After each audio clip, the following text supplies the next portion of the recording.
दोस्तों नमस्कार। आज फिर एक कहानी के साथ। कहानी छोटी लेकिन सीख बड़ी, और सीख वही महान जो जीवन में उतर जाए, और ज्ञान वही श्रेष्ठ जिससे जीवन संवर जाए। ऐसे ही जीवन को संवारने वाली एक कहानी। एक व्यक्ति अपने सुअर के साथ समुद्र की यात्रा कर रहा था। अब वह सुअर की यह पहली नाव यात्रा थी। वह असहज महसूस कर रहा था और बार बार इधर से उधर नाव में वह इधर उधर चहल पहल कर रहा था, जिससे वह नाव बुरी तरह हिल रही थी। उस नाव में कई अन्य लोग भी बैठे थे, एक दार्शनिक व्यक्ति भी बैठा था, और सुअर के इस तरह से इधर उधर आने से नाविक परेशान हो रहा था कि कहीं यह सुअर इस नाव को न डुबा दे और बाकी लोग भी पानी में न गिर जाएं। वह काफ़ी परेशान था। उसकी परेशानी को देखकर जो वहाँ दार्शनिक बैठा था उसने कहा कि मैं इस सुअर को शांत कर सकता हूँ, क्या मुझे अनुमति है? मैं इसे भीगी बिल्ली की तरह बैठा सकता हूँ। तब सब लोग तैयार हो जाते हैं, क्योंकि वह सुअर वहाँ सबको बुरी तरह परेशान कर रहा था और नाव बुरी तरह हिल रही थी। अब वह दार्शनिक दो व्यक्तियों की मदद से उस सुअर को उठाता है और समुद्र के पानी में डाल देता है। अब जैसे ही सुअर समुद्र की पानी में डालता है, वह अपनी जीवन रक्षा के लिए पूरे प्रयास करने लगता है। कुछ देर तक तैरता है, और जब उसकी स्थिति ऐसी होती है कि अब वह मरने वाला है, तभी उसे उठाकर वापस नाव में रख दिया जाता है।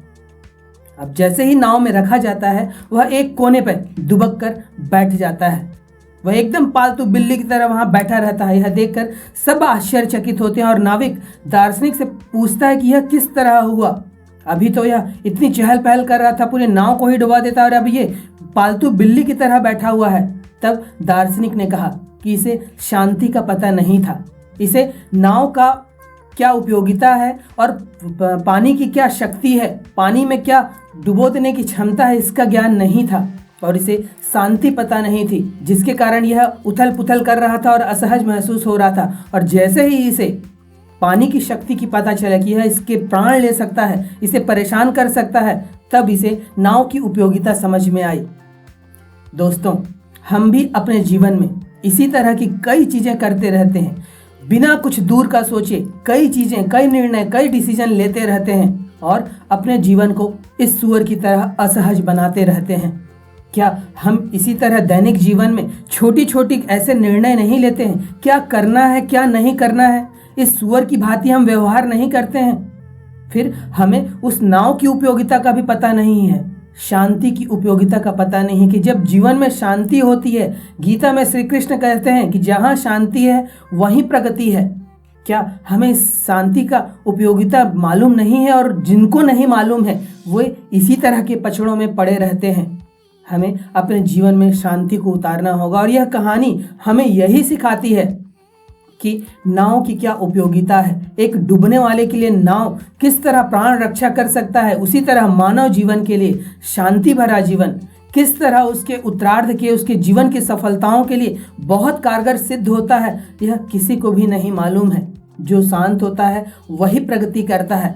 हमने महेंद्र सिंह धोनी की कहानी सुनी है कि जब उसकी महंगी कार को किसी ने आकर टक्कर मार दी, और महेंद्र सिंह धोनी के बगल में बैठे हुए दोस्त उससे लड़ने जा रहे थे कि इतनी महंगी कार को इतनी बुरी तरह क्षतिग्रस्त कर दिया गया है, तब वहाँ पर उसने निर्णय लिया कि नहीं, 2 दिन बाद हमारा मैच है और बड़ा मैच है, इस कार को गैरेज में देते हैं, जो कुछ भी हुआ है आगे मुझे इसमें नहीं निपटना है। और उसने वहाँ पर दूर का सोचकर निर्णय लिया, और वह निर्णय धोनी के कैरियर में बहुत मील का स्टोन साबित हुए, और आने वाले मैचों में धोनी ने अच्छा प्रदर्शन करके इंडिया टीम में भी जगह बनाई, और आज विश्व के सबसे अच्छे कप्तानों में, सबसे अच्छे बल्लेबाजों में, सबसे अच्छे विकेट कीपरों में उनकी शुमार है।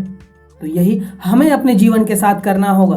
क्या सही है, क्या गलत है, यह हमें अपने बुद्धि से निर्णय लेना होगा, और जो शांति की ओर हमें ले जाता है, भले अगर वहाँ पर हम अपने अभिमान को, अपने ईगो को एक तरफ रखना पड़े, रख दीजिए।